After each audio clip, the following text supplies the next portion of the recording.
এখন আমরা আইফেল টাওয়ারের এখানে লাইনে দাঁড়িয়ে রয়েছি। আর প্ল্যান হলো এখন কি ওপরে সেকেন্ড ফ্লোর পর্যন্ত ওঠা যায়।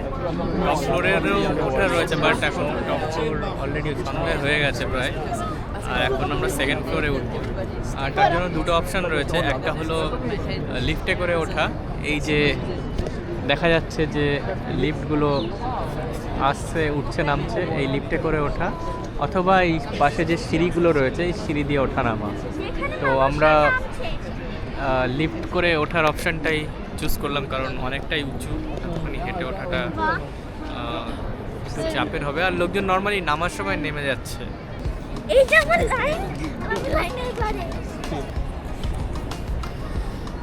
টিকিট কাটলাম,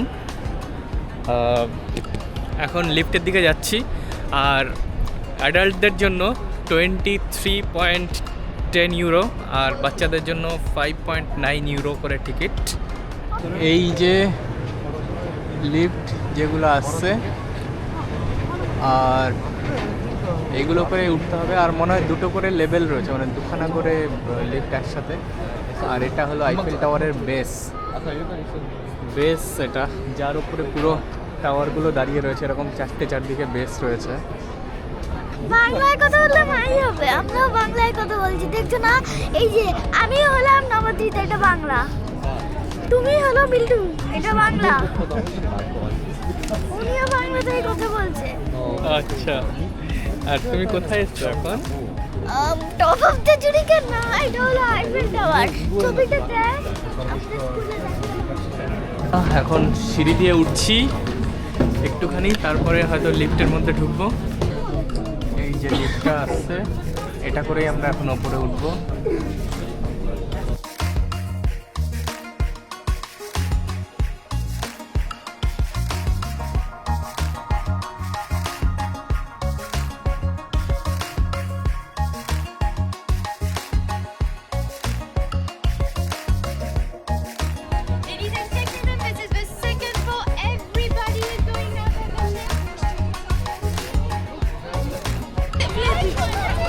আইফেল টাওয়ারের ওপরে আমরা উঠেছি।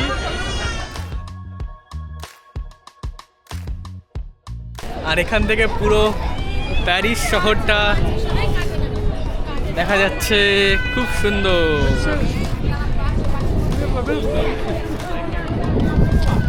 ওই দেখিয়া, কালকে আমরা বোট রাইড করেছিলাম, দেখা যাচ্ছে সব লোকজন ক্রুজ করে ঘুরছে।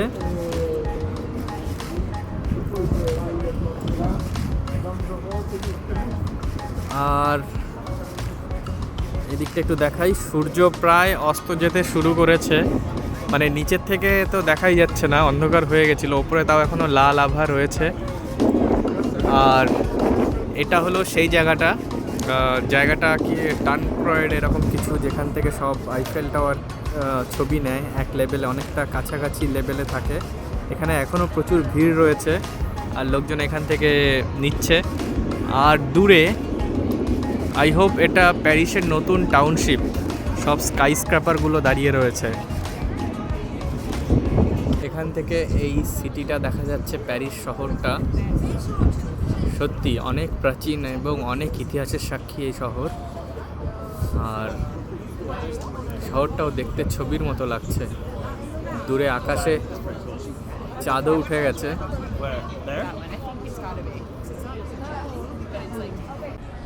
নিচ থেকে টাওয়ার ছুঁয়ে দেখার অতটা সুযোগ নেই। আর ওপরে উঠলে, মানে এই ফার্স্ট ফ্লোর অথবা সেকেন্ড ফ্লোরে উঠলে টাওয়ারের মেন কনস্ট্রাকশানগুলো হাত দেওয়ার সুযোগটা পাওয়া যায়।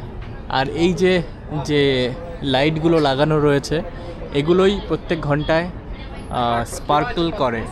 স্পার্কলিং যে আইফেল টাওয়ার, এই লাইটগুলো থেকেই হয়।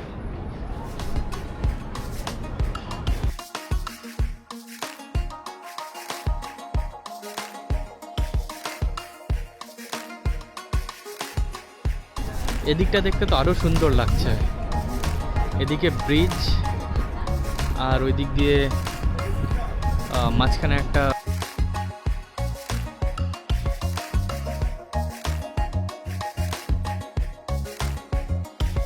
ওরা এখন লাইট জ্বলে গেছে এই যে, আর একটুখানি পরে স্পার্কলিং করা শুরু করবে। 1 ঘন্টায় একবার করে 5 মিনিট। ওই দেখো লাইট জ্বলছে, ওই যে চালু হয়ে গেছে।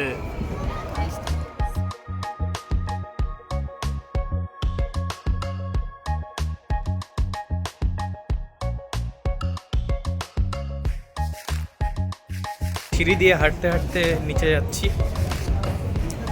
এই আইফেল টাওয়ারের ভেতরের স্ট্রাকচার, কত কিছু, কত লোহা, কতভাবে বানানো হয়েছে পুরো। আর 1800 সালে এটা বানানো হয়েছে, ভাবা যায়? এখনো বেঁচে রয়েছে, এখনো বইটা ফেমাসের জন্য দেয়। হ্যাঁ, রাত্রেবেলায় যে আইফেল টাওয়ারগুলোর লাইট জ্বলে, এইগুলোই সেই লাইট। এইগুলো ভেতর দিয়ে লাগানো রয়েছে। আর এই দেখো কত সুন্দর লাগছে ভেতরটা। নিচে গ্লাস ওয়াক, আইফেল টাওয়ারের উপরে ভয় লাগে কিন্তু। না কেন?